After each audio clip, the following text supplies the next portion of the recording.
Hey, it's Adam, taking this moment to welcome any new listeners and thank all the returning ones. There's a Patreon running right now to help raise funds and grow this project, and have a special tier for patrons that wish to receive quarterly gifts from me personally. Check out more info at patreon.com/wabi sabi podcast. This show is still rather new and a work in progress, and with any new project comes an occasional technical glitch. This is the case with today's interview. I had to rely on using less than ideal means to record a phone call, so the quality of the interview may be challenging to understand at times. On the flip side, I had a deep and illuminating first time conversation with a tea friend named Brandon Sadler, aka Rising Red Lotus.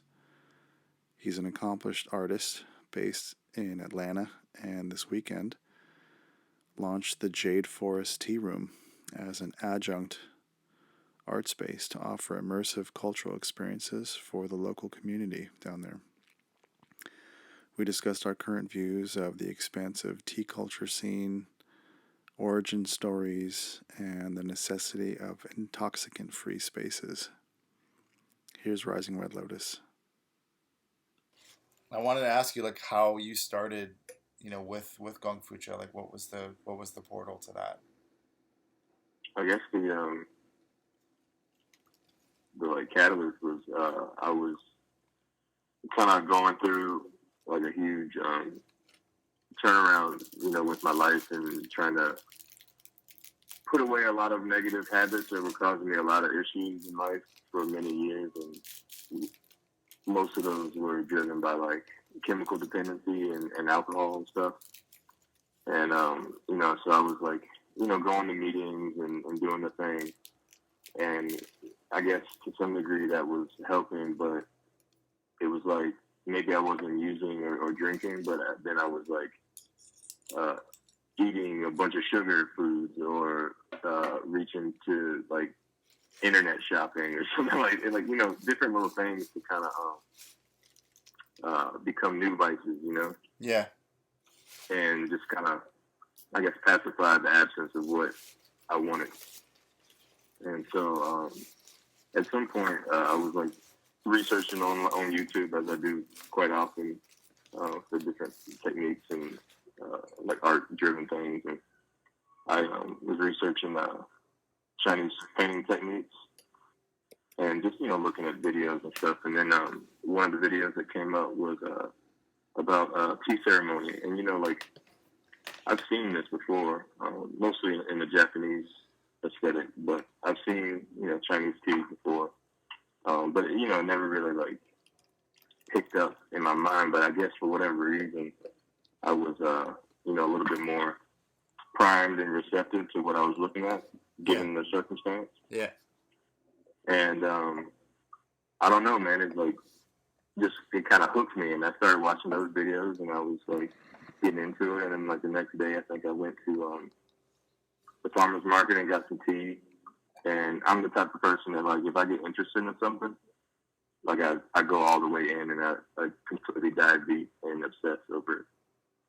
And that's what happened. And I just started, teaching myself how to learn tea, origins and like how to process it and how to brew it and all this stuff. And yeah, man, just kind of caught fire. that's amazing. I don't think I've ever heard, a fellow tea person talk about their discovery phase through YouTube. Like that is amazing. That Oh kind of yeah, blows my mind, like in the best way possible. honestly, like you could probably learn to pilot a rocket ship on YouTube. Yeah, I mean, it's one of those things that I stand by it, where it's like it doesn't replace real experience. It doesn't replace reading some text, but it definitely puts you in a place where if you are ready to be diligent and ready to like go in on something, you can completely do that and binge all the content that there is possible. yeah, And it's in such a way where it's like it's programming. So it's like visually, if you watch a video, like for instance, woodblock print carving. There's a guy called David Bull, and he's in Japan. He's a Canadian living in Japan. He's been doing woodblock printmaking for decades. Anyway, he puts all his videos out there, like the technique, process, all this stuff. And I've literally watched those videos, each of them probably more than 5 times a piece. And I mean, that's better than any master school you could go to. Yeah. And by the time you watch all that stuff, like, it's in you. Like, you know how to do it, and all you need is the tools. Yeah. And the practice. Amazing. Yeah, so. Do you,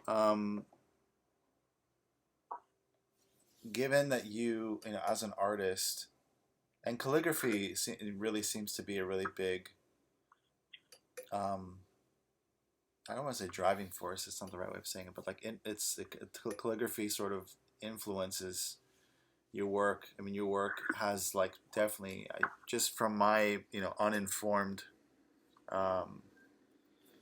observation, like it really kind of, it's like a through line. Calligraphy has a sort of through line with your work. And is that something that you came to through school, or was that something you came to through your own interests? Well, I mean, I would say it started with graffiti. Like, I came from the school of graffiti. Like, I was a writer before I went to art school, like before anything. And, so I was writing graffiti, and, that teaches you, like, a whole arsenal of things, not just technically, like technically, I guess it, teaches you color theory and line work and proportion, material conservation, like how to manage your materials given whatever you have.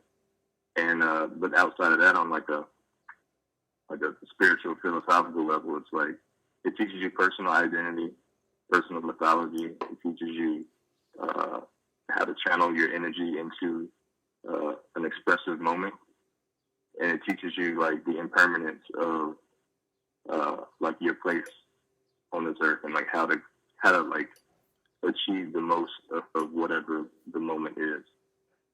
And like you don't really realize that when I was younger doing it, I didn't realize that, but in this mindset, I can. And so like when I was in Korea, like all the stuff that I was researching there, it connected fully because the meditative quality, the moment in time, the permanence and impermanence of calligraphy, it kind of correlates like hand in hand with graffiti and its philosophy and its techniques. And so everything I had like honed skill wise in graffiti, it started to go over into the calligraphy world. And so now I can like, I can create with the elegance of a brush, but then I can still have the same sensibility of what I used to do with the street and bring those two worlds together. Yeah. Wow. That's one of my like. Yeah. Oh, go ahead. No, please continue. Oh, and that's also like one of my,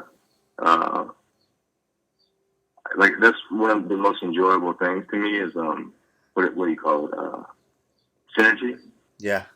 Where you think that arbitrarily you're kind of I like this and I'm interested in that and this is what I'm going to do now. But when you get to an age, or maybe when you just take a moment to kind of step back and look at it, like all the things that you participated in life, they begin to weave like a web and kind of stack upon each other, and they all inform each other, and they work together. Right.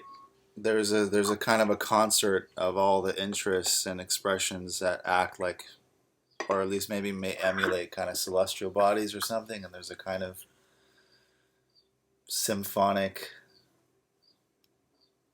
I don't know, some kind of movement or orchestration going on where all these things, as you say, like kind of come, like they weave together or they kind of feed one another.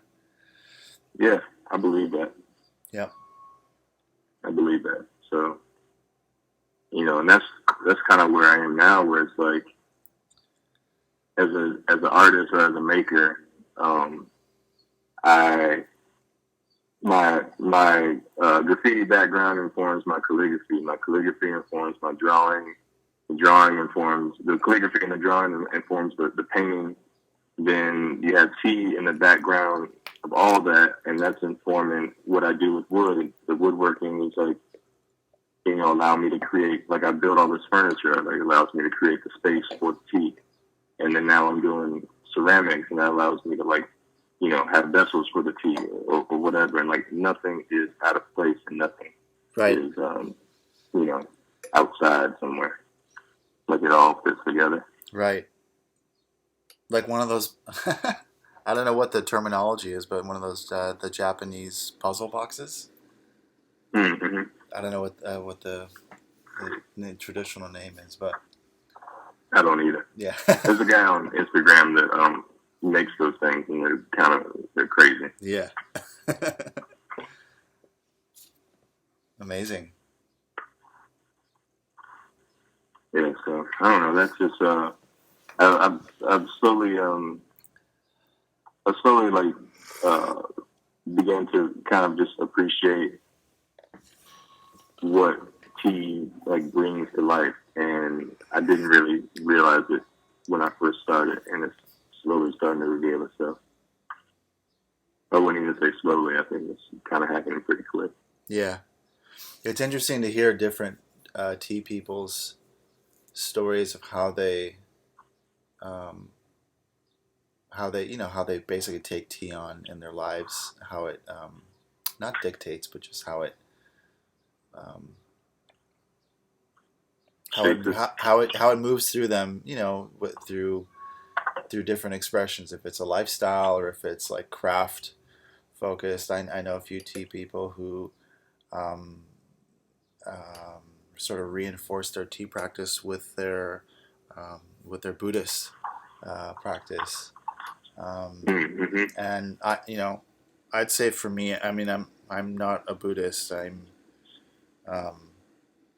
For me, it's a lot more, I guess, more lifestyle and just related to the ways that I've expressed myself throughout my life.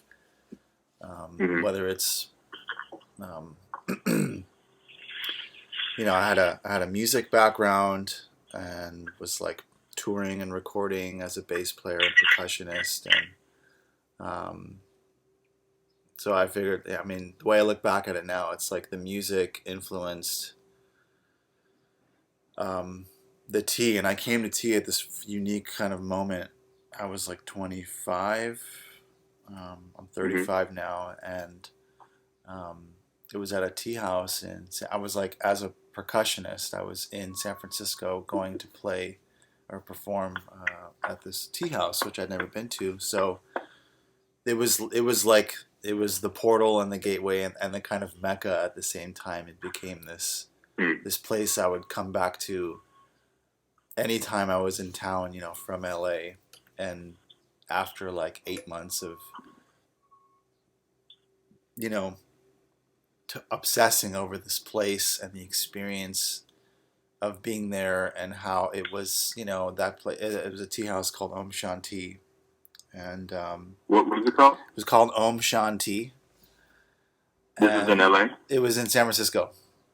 Oh, San Francisco. Yeah, okay. And I was still based out of LA, and so I just I would just come up to SF and perform and do the whole sort of festival circuit, things like that. Mm-hmm. And that tea house was the first. It was like the first introduction to gung fu style tea drinking from people who from a really diverse an eclectic group of people. It was like the most quintessential like San Francisco type of experience, where it's like this amazing, amazingly diverse group of amazing humans who are interacting with each other over this foundation of this style of tea drinking. So it was like my cumulative experiences of being there and befriending, the owner and proprietor, and almost in a way apprenticing with him, um, made me start to pour tea as an homage to my experiences there here in LA. Like that was like 9 years ago. So far the journey's been like 10 years, and Oh wow! in a So way, you've like, been yeah, practicing for 10 years, and do you brew by yourself, or are you making tea for other people? Or? it's both. I mean, I do a lot, when I'm at home, and right now, I mean, I'm just assuming that if you're in the Jade Forest space, I'm assuming you're drinking Mhm. tea. I'm drinking actually an Ilau raw pour from Yunnan Sourcing. Actually, it's called Year of the Snake. It's like a 2013 Wild Oh, is Arbor. that where the snake kind of goes? Is it a red label? Yeah, it has the red 2013, but then the snake is black. Um, but it just goes around in a circle, and Yeah, I think I tried a sample of that. It's pretty yeah, good. yeah, it's fucking amazing. I love this. I've been, It's I've probably different for you over there. It's like warmer, I'm sure. yeah, and LA stays really warm year round. So my relationship to I'd say predominantly I drink pu'er, both raw and ripe, and Hmm.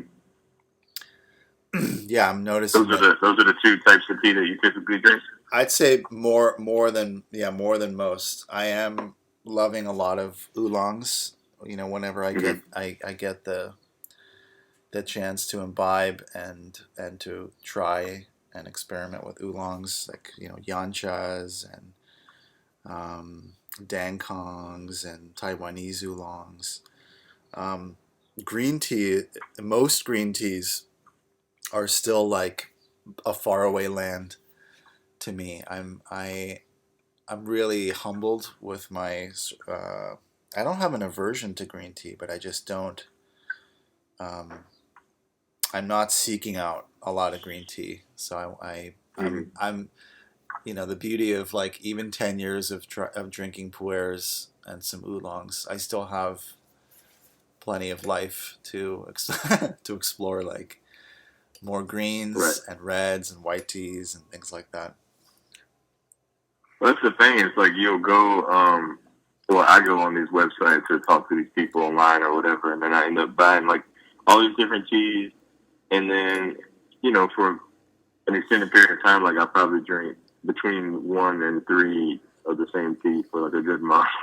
And Yeah, then I have like all these teas like stacked up that I haven't even really tried.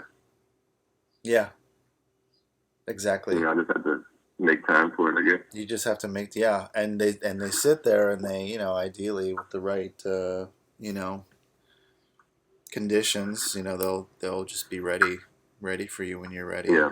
That's such an interesting experience of. What am I drinking right now? I'm drinking uh golden water turtle. It's pretty good. Is that a It's Yunnan an source? oolong. Who's that from? It's from Yunnan sourcing. It's Uh-huh. a Wu rock oolong. Wow. I just got a couple of Wu Yi rock teas from White 2 Tea. Mm. You familiar with him? By name, I haven't gotten anything from them yet. Yeah. Yeah. I'm like really riding a lot of his teas right now. I'll try and send you some stuff. Um, it's really amazing pu'ers. He's one of the few people I know of I mean, he's an expat, but he's based there. Mm-hmm. And there's an interesting, alchemy with, while still being a gringo, but being based, Yeah. but being based there, and having, having a certain kind of an influence um, and perspective on, what's being created there while spending all that time So there. It's really interesting. is he in Yunnan working with the farmers directly? Yeah, yeah. I think he's, actually this year moving, or has moved, or is moving to like the Menghai area. He was based in, um, I think it's pronounced Guangzhou, I think he was based in Southeast China and has now like really focused more like in actual, I guess, in Yunnan area, and has um, his relationships with farmers or manufacturers, brokers, that kind of thing. And as a brand, he actually takes the position of being kind of, um, sort of mysterious and secretive with the actual sources. Yeah, though, like if you check out his Instagram and if you're on Snapchat, like he is. It almost seems like half the year he's just fucking hanging out like in the forest right there, and it's like it's such an interesting. It's so interesting to see, that kind of firsthand experience that someone is having like right there in the thick of it, and yet there's also as a brand and the way he markets his brand, he's a certain degree of secretive, not proprietary, but just kind of secretive with his sources. And there's a kind to me there's a kind of like, I don't know, like a mystical almost like a mystical component to that, where like I kind of think he's like the dead mouse of the tea world.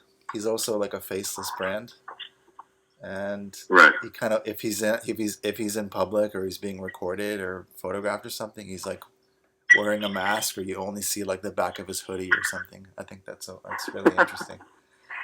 Are you familiar with MF Doom? With what? With MF Doom? Yeah. MF Doom? Yeah. Yeah, he's like MF Doom. He's like MF. Yeah. He's like MF Doom or Dead. He's like Dead Mouse and MF Doom wrapped into one in the Tea World. Yeah. That's funny. Well, I guess, I don't know. It's like on one hand, people like Yunnan Sourcing or I don't know. That's probably like my go-to. But I think to some degree they know people are reselling. Like that's the point. Yeah. And so it's like, how transparent are you with your consumer base? Are you like, are you making up stories saying I'm going to these farms? Or are you keeping it to yourself and just, reselling and not saying where you get it from? Yeah. And I guess you just got to make that decision. I know for myself, eventually I'll probably resell within this space on a small degree. But I want to know more about the technical side of the tea, just so I can, give people more information. So more about processing and growing conditions, like terroir. Yeah, I'm learning that. Like I guess just sometimes when I watch these videos, especially like Scott, like he knows a ton. He's been doing it for years, and he goes out there, and so he knows a ton of information. And sometimes I guess it seems like it could be really daunting. But I think it all just comes with time and where you're at. And like right now, I guess personally, I'm learning more so on the brewing techniques, and I know information about this tea or that, but I don't think some of the terminology I don't think that I possess, and I don't know if I ever really want to, because sometimes it kind of takes away from the experience. I think when you dropping all these different facts and stuff, Yeah. To a degree. To a degree. You know something. Yeah, I definitely relate to that. That makes me think about. I had a short stint, and as a musician, I had a short stint in music school, but I was mostly an autodidact. Guitarist, percussionist, all that kind of stuff. Mm-hmm. But it was my 9 months in music school where I was like, when there's too much science and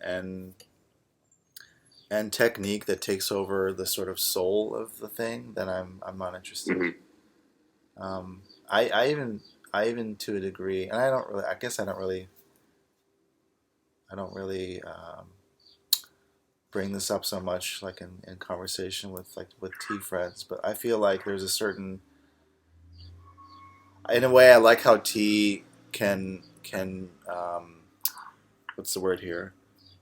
there's a really interesting spectrum that I experience of tea people in particular, where there's some of us are like more, there's like literally, I mean, I hate to put it into categories, but there's kind of like type A and type B, where type A, like a type A individual, it may, he or she, they may be more focused on um, the size of the gaiwan or tea vessel and to the milliliter, the type, the exact temperature of water. You're measuring, you're weighing, the tea to the gram, and you're using a timer and all these things. And oh yeah, and there's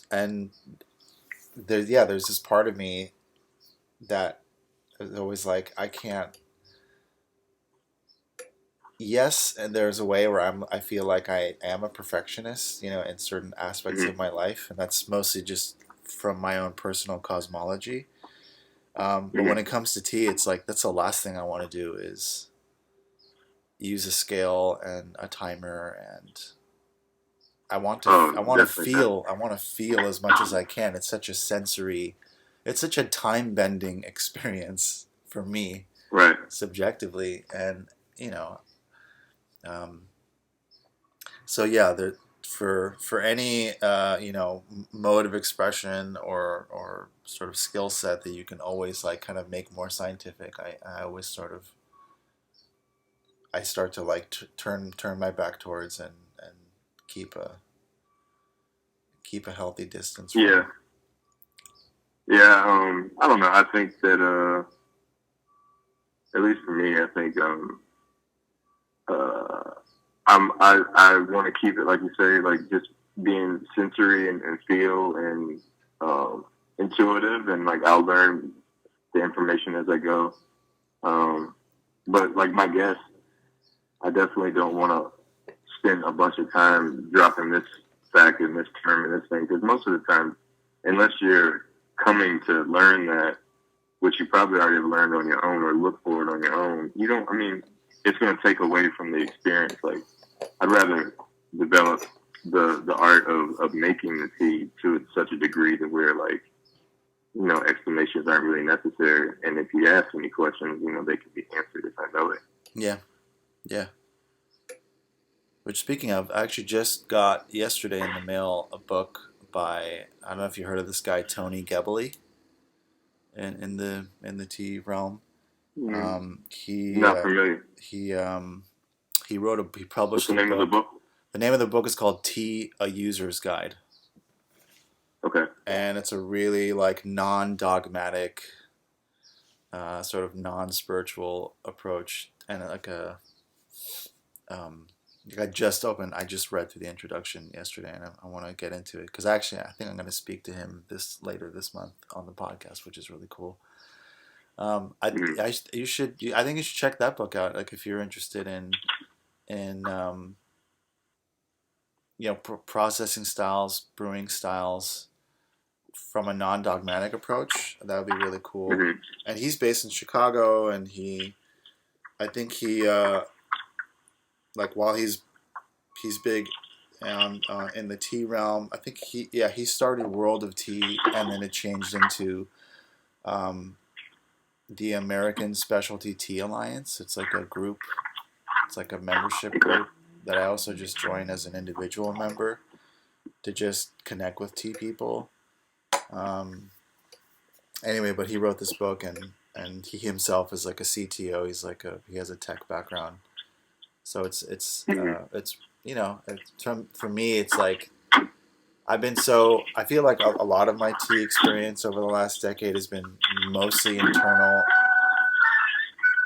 and to now really try and connect with other people through whatever means necessary is a kind of a renewed mission for me. And it's a good mission to be on. And I guess you can just play it by ear and see how you want to maneuver in that space, because sometimes, at least from where I am, like I'm sure that most of the people that I've encountered and I'm going to encounter have either never had tea in this way, or haven't even had tea yet and are looking for an experience and to be opened up, up to the experience. And so,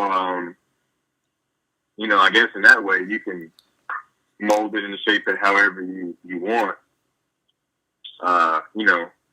As long as what you do choose to express is coming from a real place and not something, just arbitrary.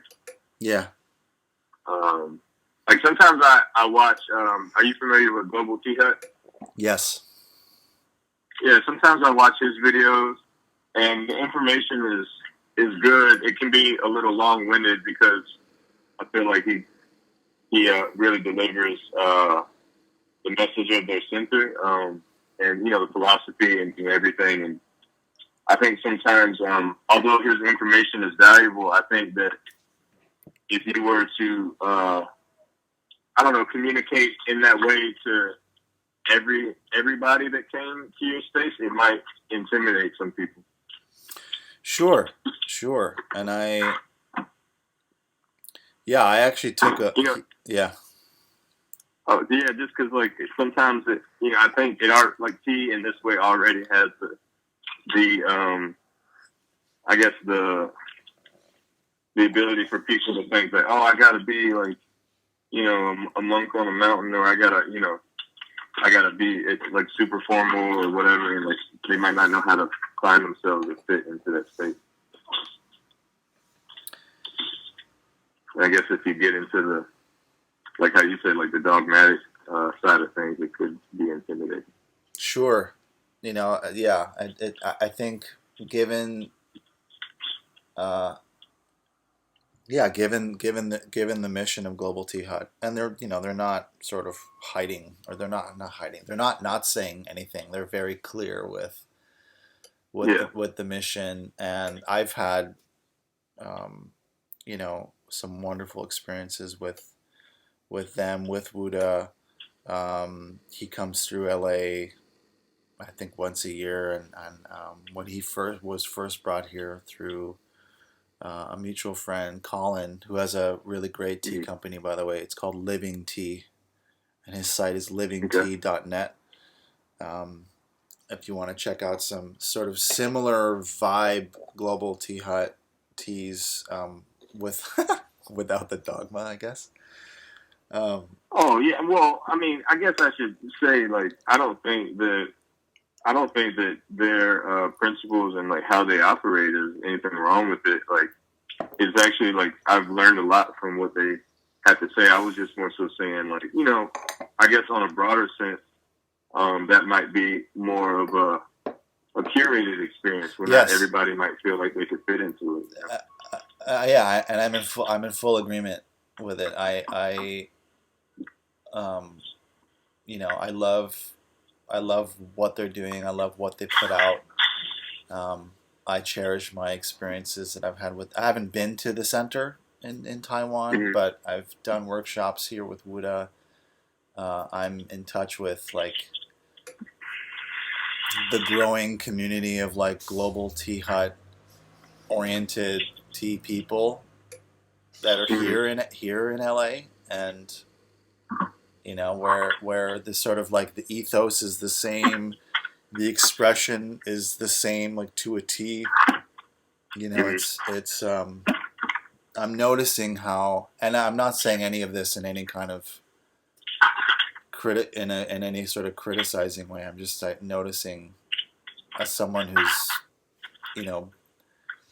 been more internal with it, and being more, I guess in a way I've been more of like, as you mentioned a few minutes ago, like more like an ambassador. Like most people that I introduce it to have no context, have never had any kind of that kind of an immersive experience,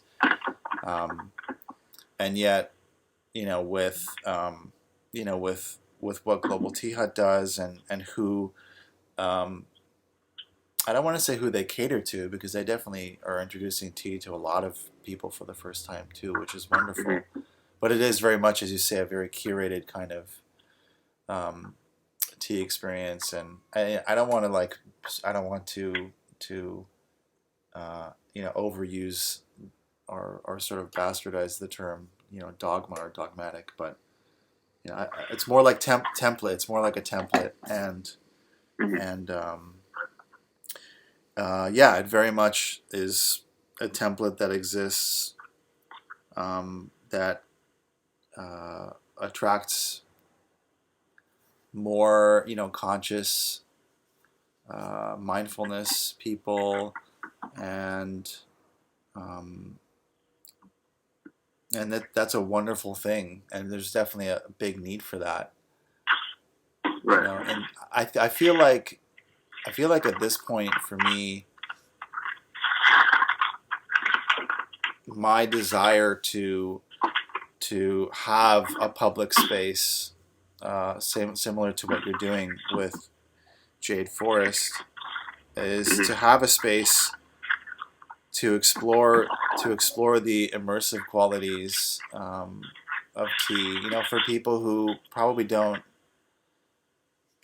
have no background with it, and at the same time, like, have a couple like well seasoned people come through and like host stuff as well. And I'd love to know more about how, Jade Forest, as I understand it, today is, Friday, March 15th, and as far as I understand, you are opening it up like right now. This weekend is like sort of your first set of programs. Right. Yeah. I mean, it's my painting studio. So the way that I want to treat it is like it's where I make my work. It's where I'll display the work that I create, and then I have the tea room or the tea space in the room. Yeah. And so like a lot of people are familiar with my work here, and I want to just make a space where they can like be close to it and see where it comes from, and then have an experience in it, to where not only do I feel more connected to the people who are consuming my work, but they can feel like they had something to be a part of. And at the same time, I'll continue like the practice of tea, and hopefully open up some other people to it, and continue to develop my own self in it. Right now, it's like, I guess you would say, like a dream experiment where it's something that I've thought about for at least a year and a half now, and now it's like coming to be. And I didn't really. I saw it coming because I planned for it, but I think now, the experiment is on. I get to see like what it becomes. I really don't know at the moment. Yeah, that's exciting. I mean, that's super. Yeah, it's great that it's an extension of your studio. So you get to literally make space for that, not just for yourself, but for other people to come and explore. And it's going to be by. Yeah, I mean, is it going to be by like appointment only, or is it going to be?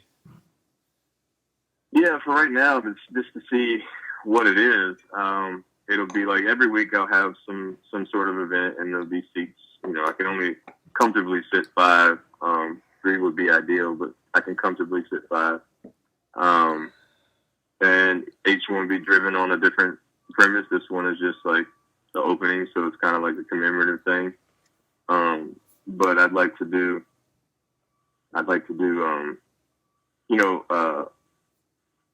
like say it was like a oolong journey where I put together like a spread of like different oolongs, and we went through the tastings of those. Or maybe I don't know. I have to figure it out as I go, but something that just kind of broadens it more than just me having tea. Because I definitely amongst my friends and family, like from time to time, or quite frequently actually, like I serve them tea, and just to see how they like melt away, and like how that experience helps them, like is really pleasurable, and I enjoy it. Yeah. So that's kind of the mission here, where it's like like you say, like the tea space is wide open, like there's not really much of it going on, unless like there's like these little isolated pockets, or internet-based knowledge or whatever. And although I went to New York and went to a place called Tea Dealers, and I went to Tea Drunk, and both of those spaces were really nice. Tea Drunk was more, for lack of better words, like about the tea and only tea, so the environment was a little sterile. Yeah. But the tea was really good, and the people knew what they were doing. I sat and made, brewed for myself, and that experience was nice. Tea Dealers was a little different. It was like more of a social atmosphere. We sit at the bar, Yeah. and they had like a variety of different teas and tea, I guess like concoctions, like matcha with beer in it, and things like that. Yeah. And that was nice because it's like I got somebody. It's not necessarily a gong fu job, but they're brewing, in a small pot or whatever, and like you're drinking small amounts. So it's like taking shots, and you're sitting at the bar talking to somebody to your right or your left, just having tea. And I like spaces like that where it creates maybe it's not like super ceremonial or formal, but it creates a healthy social environment with tea, and I just enjoy that. Totally. I feel like that's actually my biggest, sort of point to why I would even want to host people. Why I've done, why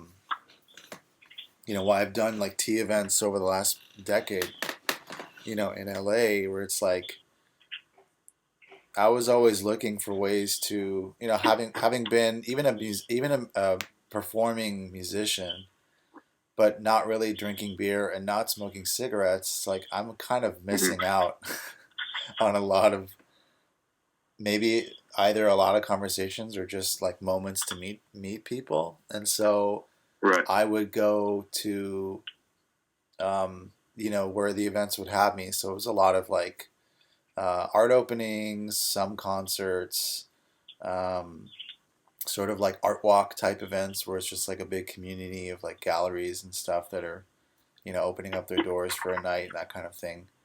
And Mm-hmm. I was like a one man tea operation. In a way, sometimes I'd call myself a TJ. And you called yourself a TJ? A TJ. And I would just have, I would just have like one table with like, I don't know, maybe 5 or 8 cushions, always set up, find like the corner, find like the spine of the room, set up, and pour, a pu'er, an oolong, and maybe one herbal tea, and basically create the social atmosphere that I always looked for at events, and right, and my sort of implied intention with my space, which I think I'm going to call it Portal. Actually, that's the pop-up name for now. Call it what now? Portal. Portal. Okay. Yeah. I like that. Thank you. It's just to kind of maintain what I understand to be like a historical through line, which is like the tea house predated the bar, the pub, the coffee shop, or like something like a tea house. Not that I would necessarily set up my space to be a traditional tea house, because I'm going to focus in more on like retail and gallery type experience, like an immersive experience, as you pointed out with your space. To invite just a number of people in to have the experience for whatever certain allotted amount of time, and do it in that kind of way. But yeah, I feel like it's so important, either like from my own personal experience of not really gravitating towards intoxicants, but also for people who are like looking for, an intoxicant-free, social experience. Like, that's a huge thing. But yeah, I mean, I think people are really craving that, both like directly and subconsciously. And I think like the power of tea is that, one, it's going to by its very nature do what it does. Like it has it in it within it. It has the social, it has the spiritual, it has the intellectual, it has the meditative. Like all of that is in it.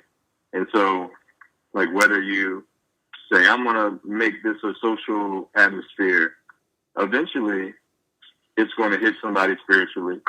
It's going to drive somebody's brain to have a deeper thought. It's going to do what it's made to do. And so I guess like the one thing that like I really value about say like Global Tea Hut is where it's like the tea is the teacher or that kind of thing where the tea is going to it's going to bring you to wherever you need to be. Yeah, the tea as a vehicle for sure.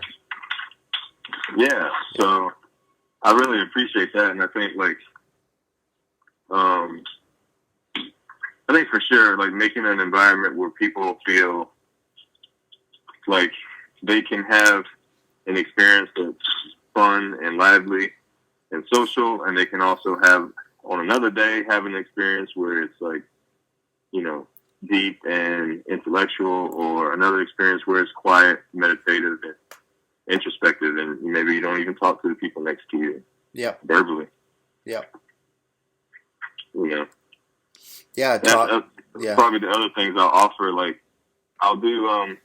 I want to find another word for it, but right now it's like guided meditation. So what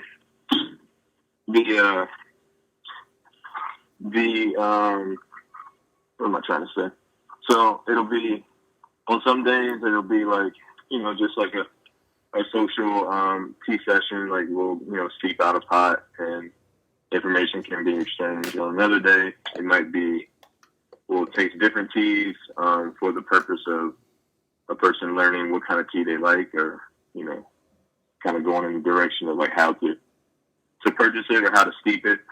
And then another time might be like a guided meditation where it's like specifically bold tea and everything's like quiet and I guess more intentional to be like an introspective environment. And then I guess on other days it might be maybe we'll go on a trip to the woods. Like I go to a spot that like parallels the river and it's really nice, and like maybe we'll just sit by the river and have tea. Yeah. I think it'll just take shape. Yeah. That sounds wonderful. Yeah, in the same way. Take place to place. How are you on time? I'm fine. I hope it doesn't mess up the audio here, but I've been. No, it's okay. Space. Oh, okay. My space is right up the street from my house, so I've been going back and forth. I had to load some stuff. So I'm doing fine. Yeah.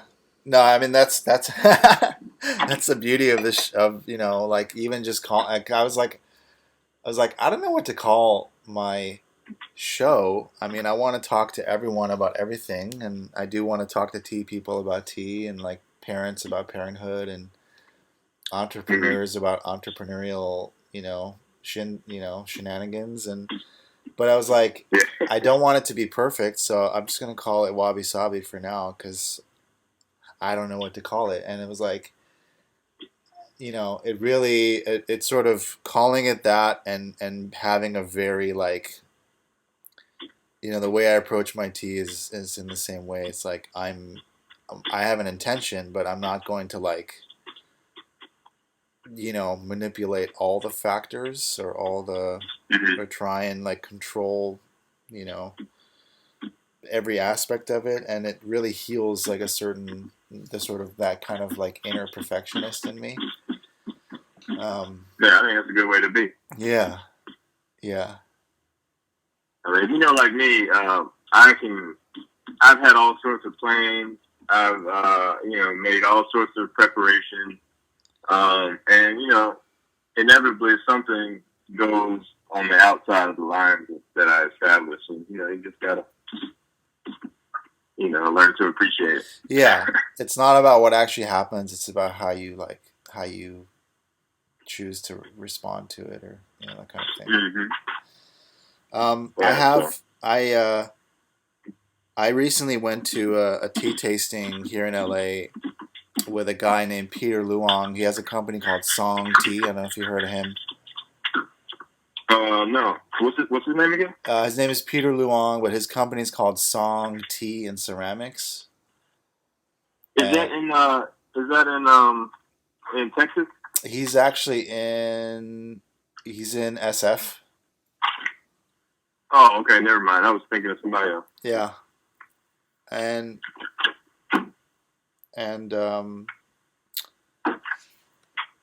he was, I think he himself, actually don't know specifically his origin. I think he may be Taiwan.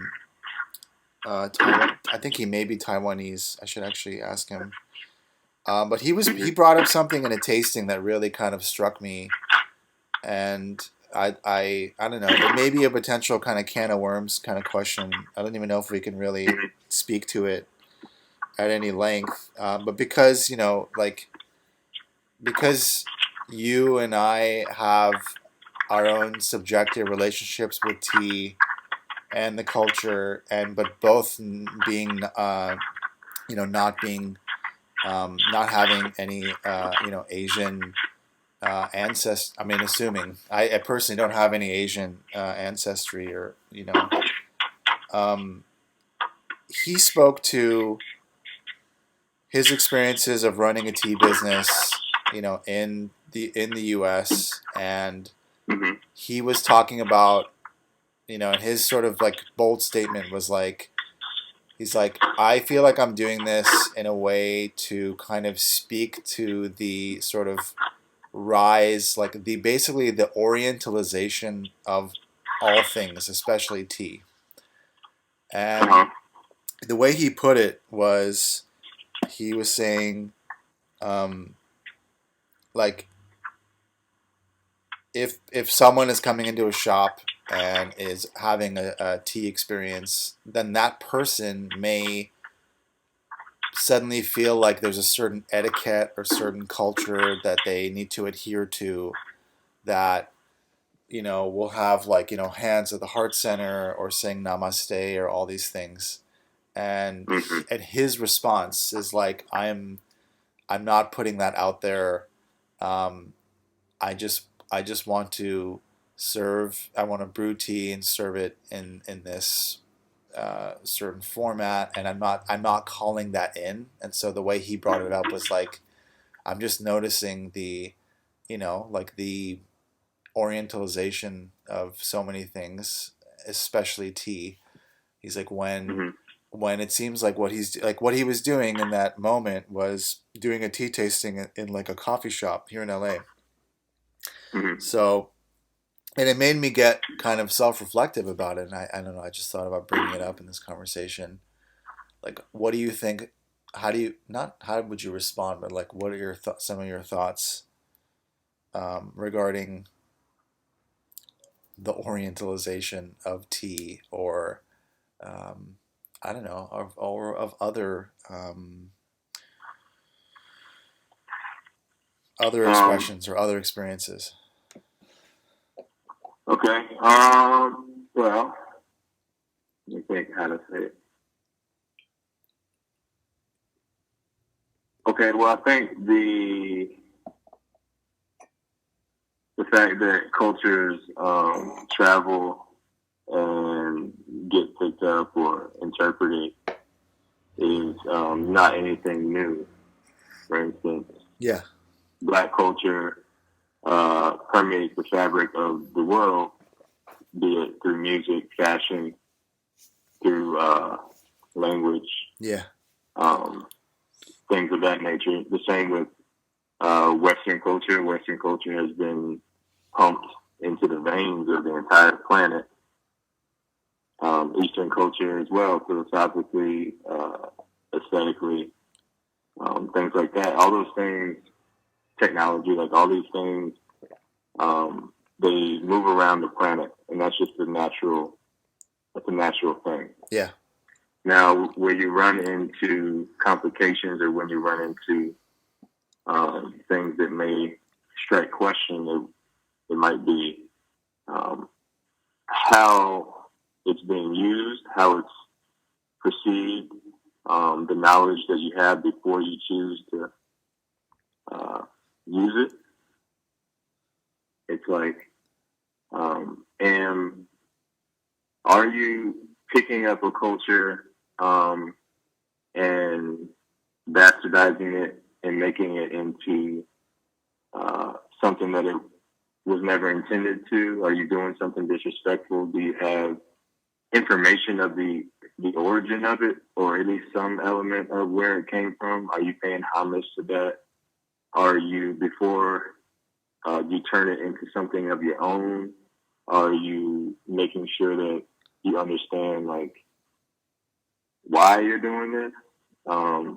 And all those things don't need to be covered, but I think the main issue would be like, in your pursuit of another culture, are you being respectful of where it came from? Are you aware of that? When you communicate to the world, are you relabeling it as something that you created? Or are you like giving credit where it comes from? Yeah. Now, I guess in terms of like the Orientalization, where it's like, do I need to be a Zen monk? Do I need to wear specific clothes? You know, I think that for the average, well, not the average, because I don't know that, but for a person of the mindset that, I think for you to have the mindset that it's okay to be interested in other cultures and it's okay to find yourself within it, I think if you have that mindset, you don't feel like you need to be that culture fully in order to participate or in order to find yourself in it. But if you're not readily open to receiving other cultures, learning about other cultures, experiencing them, you might think that in order for you to participate, you have to be the archetype and oftentimes the stereotype of where it came from. Yeah. So I guess it's just like, who's participating? What's their mindset already? And what's their education level in terms of like dealing with other people and where they come from? Because like for my own thing, I'm a black man. I come from two different sides of the fence where it's like my mom's black, my dad's white. So I know how to exist. Well, for one thing, I can only be a black man. Like I can't be a white man tomorrow. You know what I mean? Even though I have that blood in me. So I guess like I come from a life of being many things and being open to different experiences, sharing those experiences and finding myself in them. And I guess you just have to find, or people have to find their way. And all you can do is like be authentic. If you're the person like creating the space, all you can do is be authentic to, you know, your intentions and make sure that those have integrity as much as you hold for yourself. And the other people, like they gotta find their way. Because I don't want, when people come into my space, although like in my artwork aesthetically on the surface, it may read, this is all Asian everything. But I by no means am trying to be Asian. I don't think that you have to be in order to do these things. But I know I've researched the things that I'm involved in. I've made them my own. And yeah, I think it's a beautiful thing when you can like, you know, mix cultures and make sure that the voice is there for whatever cultures you mix, you know, and make sure that nobody's being destroyed in the process. Yeah. Yeah. I mean, thank you for saying all that. I feel like that was really beautifully said. It's funny. I think I used to be self-conscious early on in my tea journey, where I was like, you know, is there a fine line between appropriation and celebration? Mm-hmm. And I think the more time I've spent with it, and the more people I've come in contact with. I was like, no, I don't think that line. I don't think it's a hazy line at all. I think it's very clear, or it may be clear, at least for people who are sensitive and aware, when they can sniff out when someone is appropriating something, and when then Yeah, I and then mean, yeah, yeah, I yeah, I think, and it might be hazy. I don't know. It might be. For all I know, it could be. Well, I think that well, speaking for myself, I think that the way that I'm communicating tea in general, and even the art forms that I do, I think it does two things. Like it expands who I am, it expands my culture and where I come from. And I also think that it brings where some of these influences come from into focus for some people. yeah, Because some people have never been exposed to these things, and if they can be exposed to it through me in a different light, they'll also find their way to where I got my information from. yeah, exactly. Because, as long as you're not hiding from, like, where you got your information, and you're not trying to act like, you made it all up or something, Yeah, then I don't think you're appropriating. yeah, yeah, exactly. Yeah. But I think people get real sensitive about it, and for good reason, because appropriation definitely happens Yeah, every day. yeah, So I think your friend feels his feelings are definitely valid. yeah, yeah. And he himself, I mean, comes from I think he's like a second or third generation, tea purveying family, and um, yeah.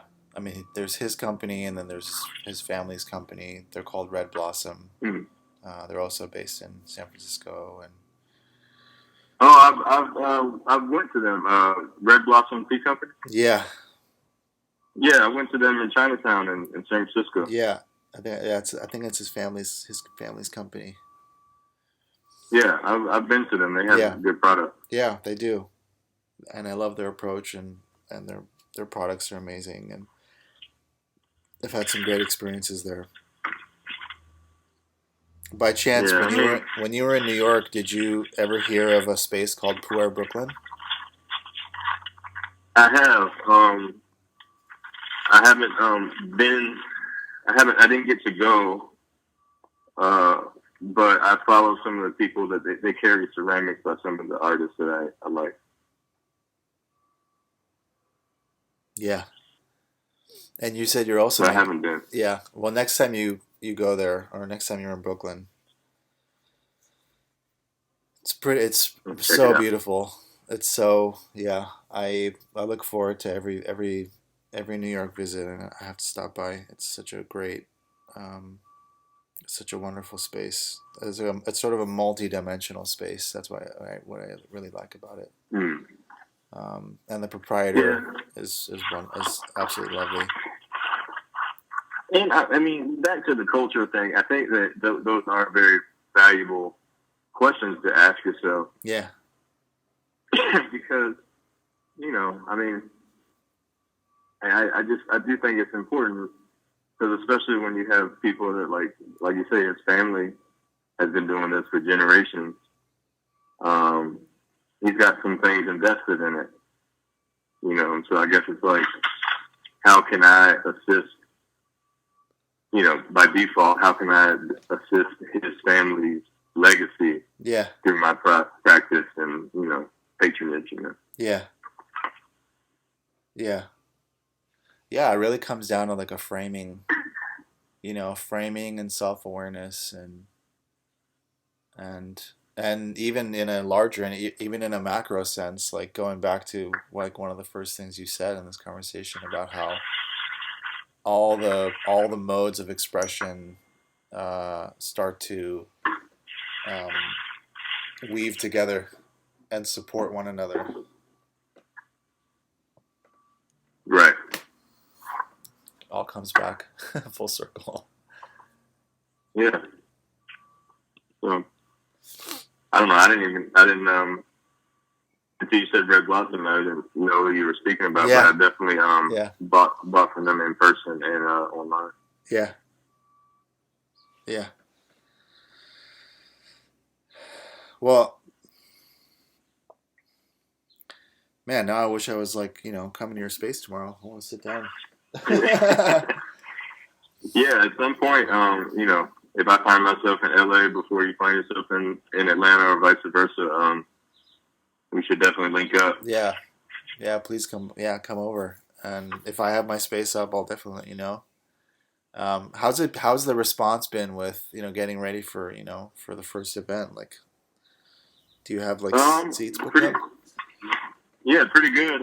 Both sessions have sold out, which is good. Great. I think that these first two sessions will let me know how to move forward.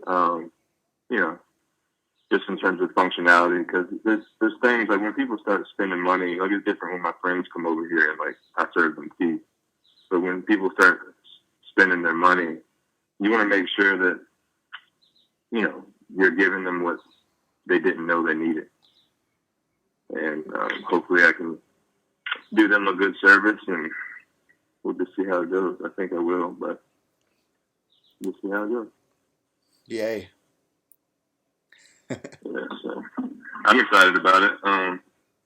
I have all these like drawings and stuff because initially it was like this really grand thing where I was gonna build this like it was like a huge space, and in the center of the space it'd be like basically like the tea room is within the space, and it has like water cascading down the sides of it, and like like all this like it's really beautiful. But this will be step one, like phase one.